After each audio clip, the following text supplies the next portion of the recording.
First question, saang sikat na kalsada sa Maynila raw? Balete Drive. Okay. Anong oras kilala bilang witching hour? Oras na pinaka-aktibo raw ang mga multo. Sino? Wala pang go. Go. 1, 2, 3, go. 3 a.m. Mali. Anako, 3:01 nakalagay. 3 a.m. Anong pelikula ang may linyang I see dead people? Hindi ko na lang.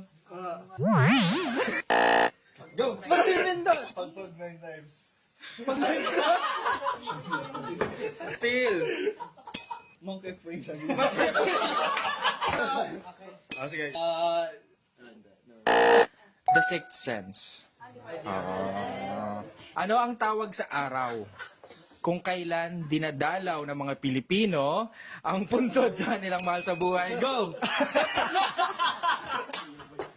Anong tanong? Ano naman ang patay? Tama, araw ng mga patay or undas? Ano ng mga patay? Ang dami mong same-same lang naman yun. Naarte lang. Monday. Nung nilalang ang nag-aabang ng mga buntis